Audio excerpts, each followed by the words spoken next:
Assalamualaikum warahmatullahi wabarakatuh. Kali ini kita akan membahas elektronika industri, yaitu komponen pasif, lilitan atau induktor. Pada video yang lalu kita sudah membahas tentang komponen pasif kapasitor. Kali ini kita akan membahas komponen pasif induktor. Jadi silakan ikuti materinya, jangan di skip, jangan di close, ikuti dari awal sampai akhir. Semoga ada manfaat yang bisa dipetik, itu pengetahuan tentang induktor. Oke, kita lanjut. Langsung saja kita masuk pada materinya. Oke, langsung saja kita masuk pada materi. Jadi apa yang akan kita pelajari pada kali ini? Yang pertama itu pengertian induktor, fungsi induktor, jenis-jenis daripada induktor, dan satuan atau rumus perhitungan induktor, simbol-simbol induktor, cara kerja induktor, Ruhr-Markov, rangkaian induktor dan penggunaan induktor, serta contoh soal induktor. Maka dari itu silakan ikuti dari awal sampai akhir agar rekan-rekan mengetahui apa sih yang namanya induktor. Yang pertama kita masuk pada pengertian induktor.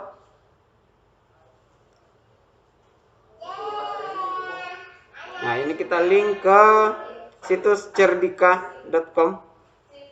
Ya. Jadi minta izin kepada pengguna situs Cerdika. Saya akan menggunakan situsnya untuk membuat konten pembelajaran. Oke. Induktor merupakan salah satu komponen elektronika dasar yang dipakai dalam rangkaian yang arus dan tegangannya berubah-ubah. Karena kemampuan induktor buat memproses arus bolak-balik. Ya.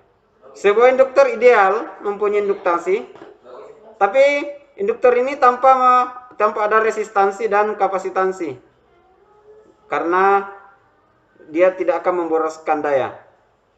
Medan dari induktor yang bisa menghasilkan tegangan listrik berbanding lurus dengan perubahan sesat dari arus listrik yang mengalir melewatinya. Jadi induktor ini bisa menimbulkan medan magnet sesuai dengan kebutuhan berdasar besar medan magnet yang diberikan ataupun besar arus yang diberikan. Jadi semakin besar arus yang diberikan, maka semakin besar medan magnet yang ditimbulkan. Ya, seperti itu. Itu adalah pengertian daripada induktor. Jadi pengertian induktor itu adalah komponen elektronika atau yang merupakan lilitan kabel, lilitan. Ya, sebuah lilitan yang dililitkan dari berbagai macam core. Itu adalah induktor. Itu adalah pengertian daripada induktor. Yang kedua adalah fungsi dari induktor.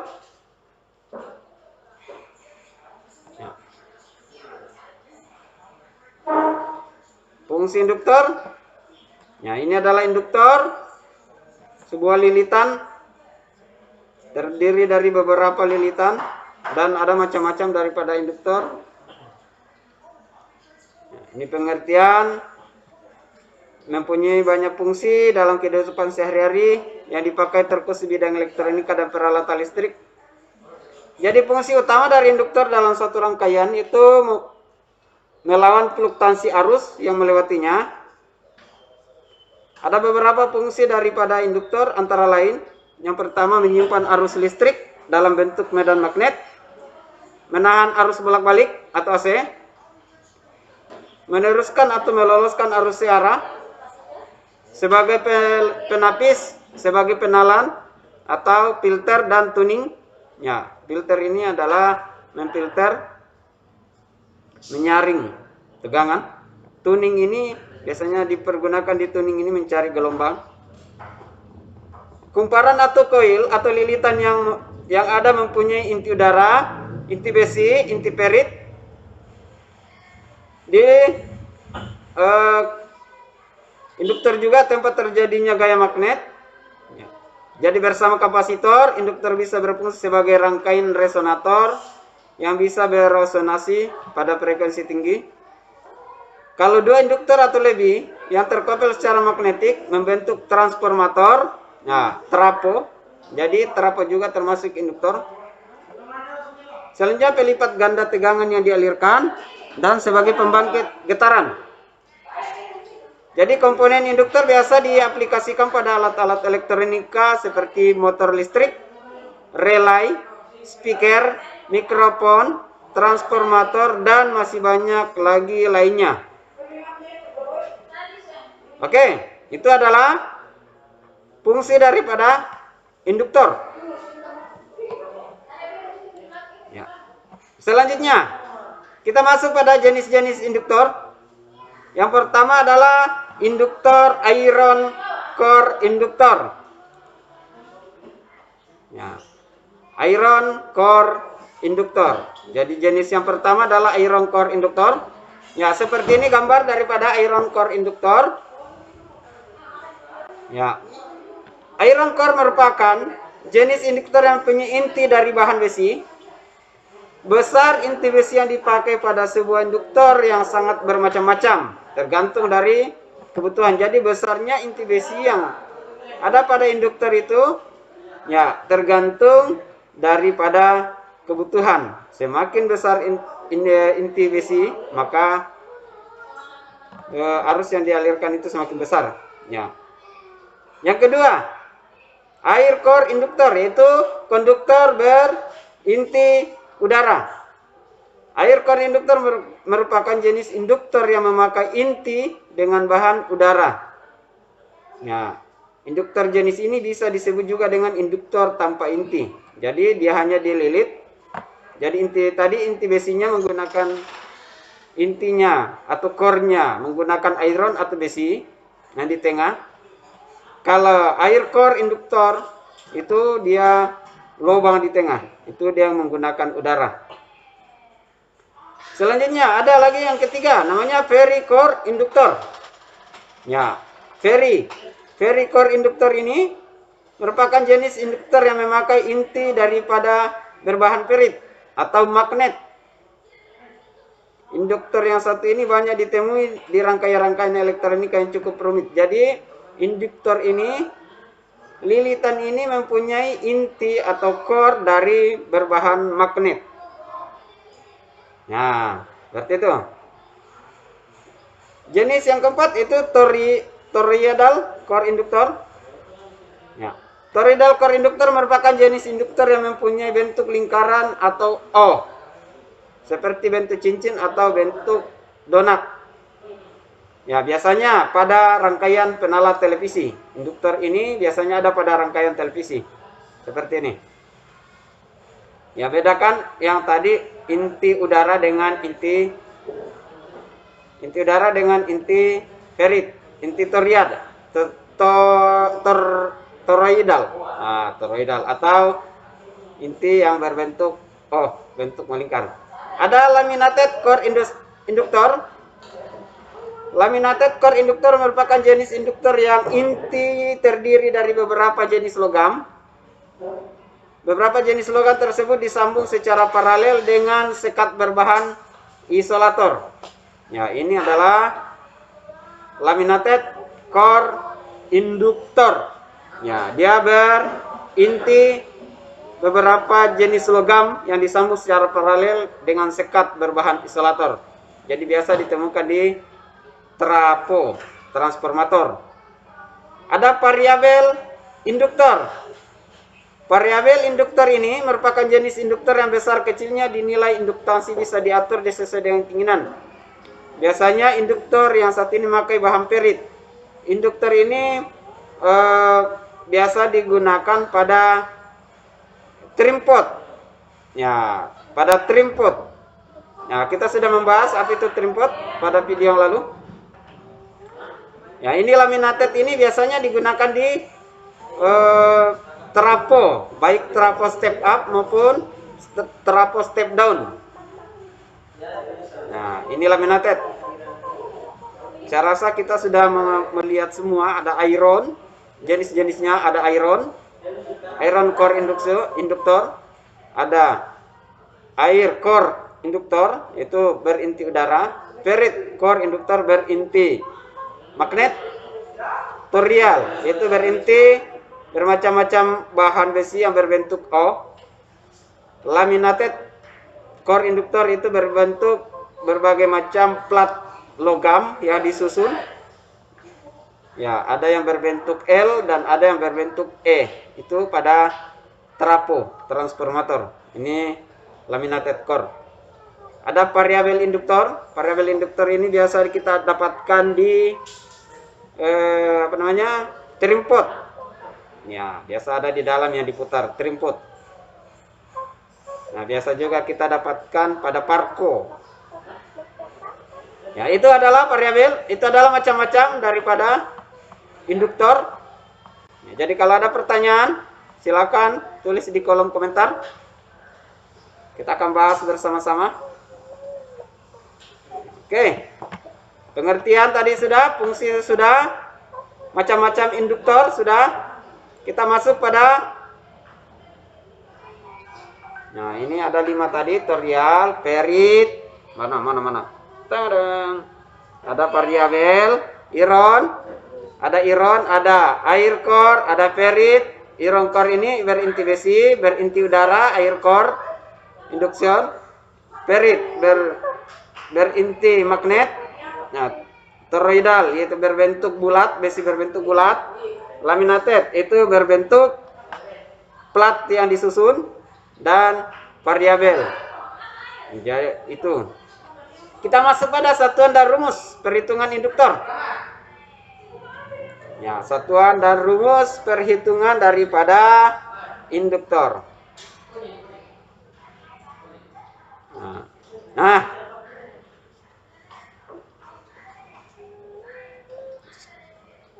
ya, sekali lagi saya minta izin kepada pengguna website ini, itu cerdika.com. Saya pinjam untuk membuat video pembelajaran.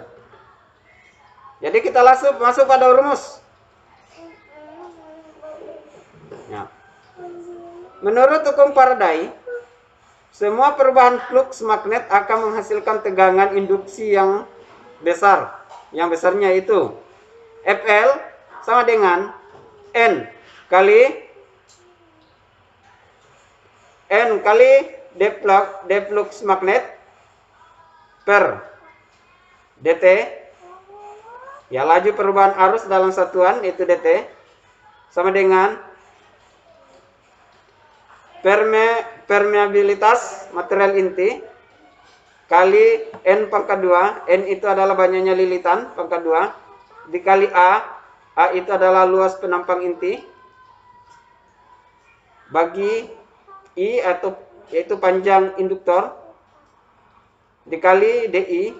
DI ini adalah laju perubahan arus per detik.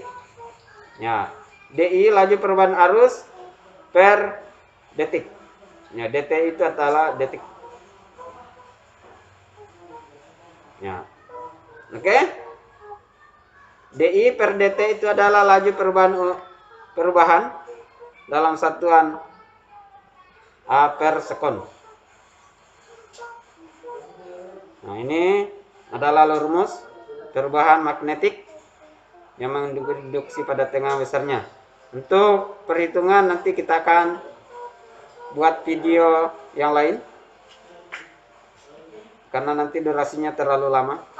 Jadi untuk perhitungan mencari berapa banyak lilitan, maka ya, mencari berapa banyak lilitan, maka kita nanti akan saya buatkan video lagi untuk selanjutnya. Kita langsung saja ke simbol induktor. Untuk simbol iron core besi, dia mempunyai lilitan dan mempunyai inti besi sebanyak garis 2. Jadi lilitan ada di sampingnya, ada garis 2. Itu untuk inti besi atau iron core. Untuk simbol yang kedua yaitu ferrit core induksi. Itu dia mempunyai garis putus-putus dua di samping. Itu adalah induktor inti ferrit. Kalau udara, induksi inti udara, nah, atau air core induksi, dia hanya berbentuk sebuah lilitan. Ya, kalau variabel induksi, itu dia mempunyai sebuah lilitan dan garis panah miring. Itu adalah simbol. Nah, itu adalah simbol-simbol. Jadi cara kerja induktor yaitu panjang induktor, ada inti induktor, intinya yang ditempati untuk melilit, dan N sama dengan banyaknya lilitan, dan F tegangan yang dihasilkan. Jadi I sama dengan panjang induktor, inti induktor, ya. Jadi nanti kita akan bahas pada video yang lain tentang cara menghitung jumlah lilitan, cara menghitung tegangan yang dihasilkan oleh lilitan. Ya. Nilai induksi sebuah induktor tergantung dari 4 faktor, yaitu jumlah lilitan. Semakin banyak lilitannya, maka akan semakin tinggi juga induktansinya. Diameter induktor, semakin besar diameternya, maka akan semakin tinggi juga induktansinya. Permeabilitas inti yaitu bahan yang dipakai seperti udara, besi, atau bahkan ferrit. Ukuran panjang induktor semakin besar, semakin pendek induktor tersebut, maka akan semakin tinggi juga induktansinya. Ini adalah contoh daripada induktor. Ya, ini adalah rangkaian induktor. Kita masuk pada rangkaian induktor. Ada rangkaian seri seperti resistor dan kondensator, dia mempunyai rangkaian seri dan paralel. Jadi kalau rangkaian seri, induktor dirangkai secara seri atau lilitan dirangkai secara seri, maka rumus L total. Jadi L total sama dengan L1 tambah L2 tambah L3 ditambah Ln. Jadi kalau misalnya resistor, R1 tambah R2 ditambah R3. Nah, begitu juga halnya dengan kapasitor. Nah, ini adalah rangkaian seri, itu sebuah rangkaian terdiri dari 2 atau lebih induktor yang disusun sejajar dalam bentuk seri. Rangkaian induktor ini menghasilkan nilai induktans yang merupakan penjumlahan L total sama dengan L1 tambah L2 dan L3 tambah Ln. Ya, sama perhitungan. Misalnya contoh perhitungan seri, diketahui L1 sama dengan 10 nanohenry, L2 470 nanohenry, dan L3 30 nanohenry. Oh, saya hampir lupa. Satuan daripada lilitan itu adalah Henry. Ya, bukan Henrik, Henry. Jadi diketahui L1, L2, L3, L1 100 nanohenry, L2 470 nanohenry, L3 30 nanohenry. Ditanyakan berapa L totalnya. Jadi jawabannya sama dengan L1 tambah L2 L3, L total 100 tambah 470 ditambah 30 sama dengan 600. Sama halnya kalau rangkaian paralel. Ya, harus bedakan mana rangkaian seri dan rangkaian paralel. Jadi kalau rangkaian paralel sama dengan resistor, C per R total, misalnya resistor, sama dengan C per R1 tambah C per R2 ditambah C per R3. Sama halnya dengan lilitan.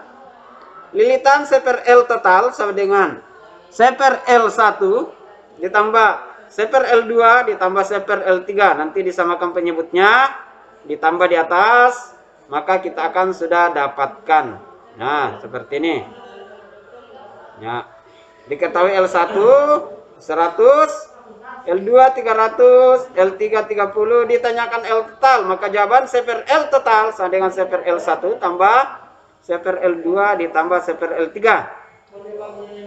C per L total sama dengan C per 100 ditambah C per 300 ditambah C per 30. Kita samakan dulu penyebutnya. Jadi penyebutnya itu Penyebutnya itu sama dengan 300. Jadi di mana kita dapatkan 300? Nah, di situ 300 ini kita dapatkan pada 3 berapa dikali 100 ini sehingga dia dapat 300. Berarti pembilangannya sama dengan 3 kali 100 sama dengan 300 karena kita samakan penyebutnya. Kalau yang di tengah L2-nya tidak perlu karena dia sudah 300. Kalau ini 30 dikali 10 sama dengan 300. Nah, saya rasa matematika sudah tahu menyamakan penyebut. Maka ditambah 3 tambah 1 tambah 10 sama dengan 14. 14 kali 14 per 300. Ya, berarti dikali silang dibalik, ya maka dia akan mendapatkan 21,428 nanohenry. Nah, yang terakhir itu penggunaan induktor. Induktor biasa digunakan pada barang-barang elektronik. Di antaranya itu transformator. Tidak kelihatan. Kita sembunyi. Oh.